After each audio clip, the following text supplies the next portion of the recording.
Good evening. आज physics में 11th class physics बहुत ही इम्पॉर्टेंट टॉपिक है। रोटेशनल मोशन होता है एक ट्रांसलेशनल मोशन। रोटेशनल मोशन और ट्रांसलेशनल मोशन दोनों में हम कंपेयर बताएंगे, यानी कंपैरिजन कि ट्रांसलेशनल मोशन में क्या होता है तो उसके जैसे रोटेशनल मोशन में क्या होता है ना। दोनों में कंपेयर करके कि इसमें ये होता है जबकि इसमें ये होता है।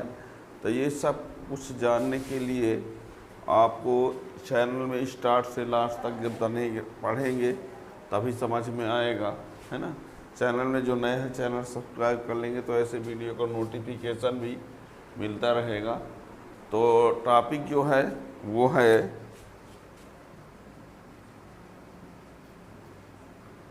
Comparison between translatory motion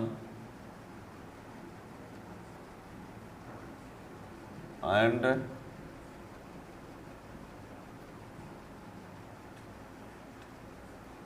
rotatory motion. ये comparison between translatory motion and rotatory motion. तो इसमें ये बता दें कि ट्रांसलेशनल में क्या होता है, रोटेशनल में क्या होता है। तो एक साइड में हम लिख रहे हैं ट्रांसलेटरी मोशन, एक साइड में हम लिख दे रहे हैं रोटेटरी मोशन। और देखिएगा इन दोनों में क्या होता है। ट्रांसलेशनल मोशन, ट्रांसलेटरी मोशन, इसमें ये बता दें, इसमें जो डिस्प्लेसमेंट होता है, डिस्प्लेसमेंट वो होता है s, और इसमें एंगुलर डिस्प्लेसमेंट हुआ करता है। क्या होता है? एंगुलर डिस्प्लेसमेंट, एंगुलर डिस्प्लेसमेंट जिसको थीटा लिखा जाता है। ट्रांसलेटरी मोशन में जो डिस्प्लेसमेंट होता है उसको यस लिखते हैं, और रोटेटरी मोशन में वही डिस्प्लेसमेंट को क्या लिखा जाता है? थीटा। फिर इसमें velocity v equal to ds/dt, और इसमें वही angular velocity, angular velocity omega equal to d(θ/dt). ठीक। फिर इसमें acceleration, acceleration a equal to लिखा जाता है dv/dt,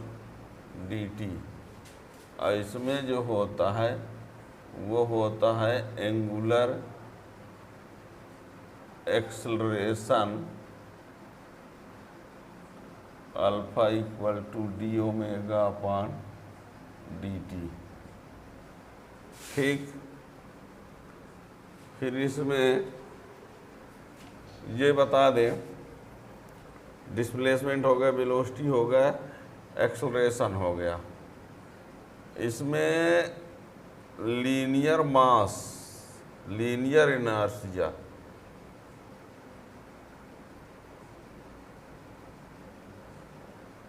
लीनियर इनर्शिया जो होता है वो मास होता है, और इसका जो मोमेंट ऑफ इनर्शिया होता है, मोमेंट ऑफ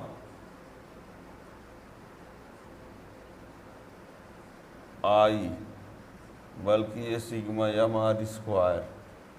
याद रखिएगा, जो ट्रांसलेशनल मोशन में, ट्रांसलेटरी मोशन में जो रोल जो रोल मास प्ले करता है वही रोटेशनल मोशन में मोमेंट ऑफ इनर्शिया काम करेगा हर जगह। अभी देखोगे कि जहाँ जहाँ ट्रांसलेटरी मोशन में मास का करेगा जो रोल, वही रोटेटरी मोशन में मोमेंट ऑफ इनर्शिया करेगा।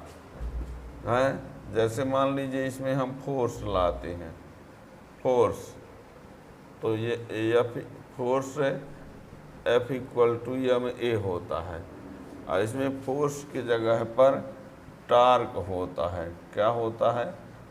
Tau equal to I alpha. देख लो मास की जगह आई आ गया, मोमेंट ऑफ इनर्शिया। ये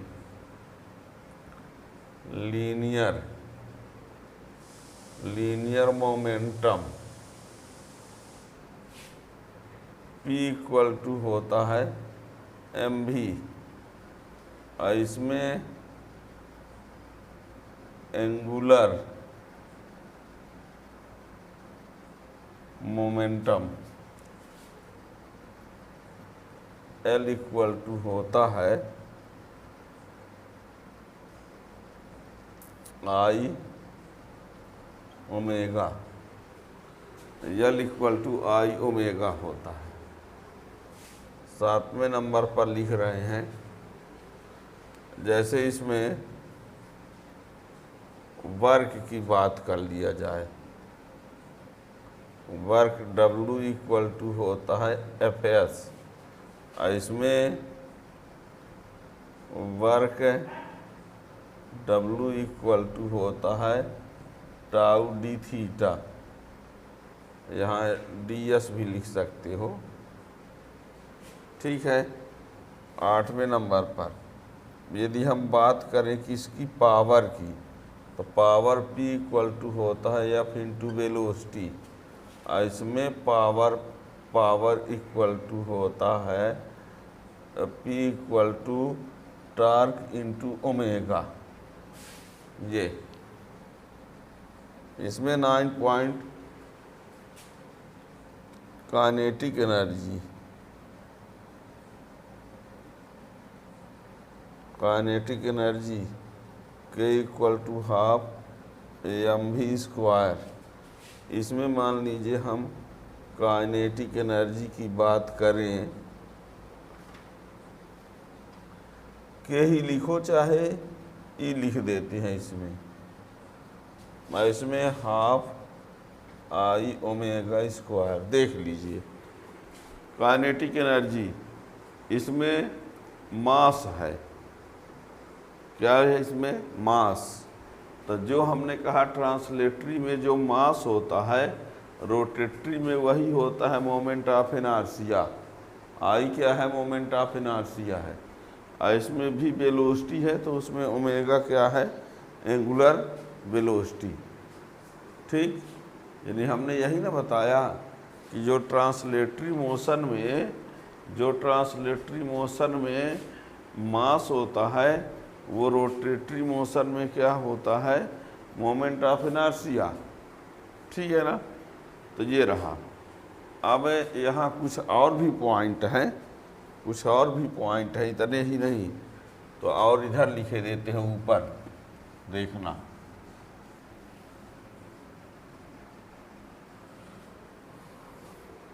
ये 10 नंबर, मान लीजिए काइनेटिक एनर्जी और मोमेंटम का रिलेशन क्या होता है। काइनेटिक एनर्जी और मोमेंटम का रिलेशन, यानी relation between kinetic energy and momentum.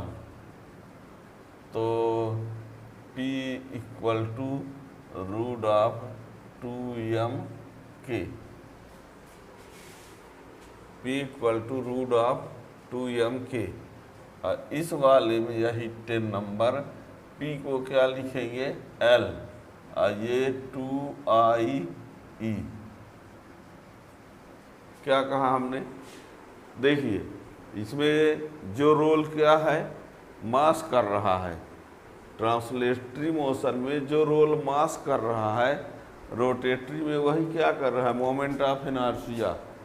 और ये काइनेटिक एनर्जी है, ये काइनेटिक एनर्जी। अब यहाँ पर बताया ना हमने, काइनेटिक एनर्जी को ई भी लिखा जा सकता है, के भी लिखा जा सकता है, ठीक है ना।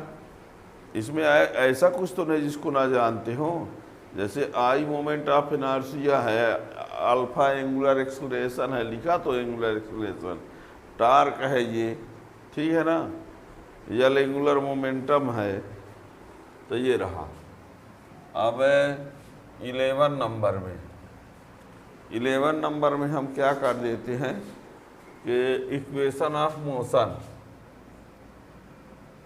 Equation of motion. तो इसमें फर्स्ट क्या था, v equal to u plus a T.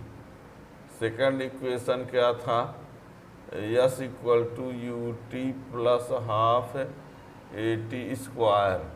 और थर्ड इक्वेशन क्या था, v square equal to u square plus 2as। Equation of motion किसमें, equation of motion translatory motion में। तो ट्रांसलेटरी मोशन में या लीनियर मोशन भी बोल दें, है ना। तो equation of motion v equal to u plus a t, s equal to u t plus half a t square, v square equal to u square plus 2as, जहाँ v final velocity, u initial velocity, a acceleration, t time, s displacement है, ठीक है। u initial velocity, v final velocity, s displacement, t time, a acceleration. ये है किसमें, equation of motion translatory motion में। और यही रोटेशनल मोशन में क्या होगा, तो इसमें 11 number equation of rotatory motion या rotational motion, equation of rotational motion. तो इसमें फर्स्ट क्या होगा, तो omega equal to omega naught plus alpha t. Second क्या होगा, theta equal to omega naught t plus half alpha t square. और इसका थर्ड इक्वेशन क्या होगा, omega square equal to omega naught square plus 2 alpha theta. यहाँ omega naught क्या होगा, initial angular velocity, omega final angular velocity, alpha angular acceleration, theta angular displacement. और T तो वही है दोनों में, चाहे वो ट्रांसलेटरी हो चाहे रोटेटरी हो, टी जो है वो एक ही रहेगा, दोनों में अलग अलग नहीं है, ठीक है ना। तो ये आप लोगों को बता दें, ये सब कुछ ट्रांसलेटरी मोशन में होता है और ये सब कुछ किस में होता है, रोटेटरी मोशन में। अब यदि आप ये चाहते हो कि ये सब फार्मूले डिराइव करके बता दिए जाएं, तो आपको प्ले लिस्ट में आप जाएंगे तो प्ले लिस्ट में सभी फार्मूले ये भी और ये भी प्रूव करके बताए जा चुके हैं। तो उसमें आप, वैसे हम अब डिस्क्रिप्शन में लिंक किसकी डालेंगे, तो आप सीधे प्ले लिस्ट में जा करके और चैप्टर वो हर टॉपिक को आप उसमें देख सकते हैं, है ना। ट्रांसलेटरी वाला भी टोटल आपको डिराइव के साथ मिल जाएगा और रोटेटरी मोशन वाला भी पूरा मिल जाएगा, ठीक। यहाँ आपको ये भी बता दें, प्ले लिस्ट में हिंदी मीडियम का अलग है, इंग्लिश मीडियम का अलग है, दोनों प्ले लिस्ट में जब जाएंगे तभी ये पाएंगे, है ना।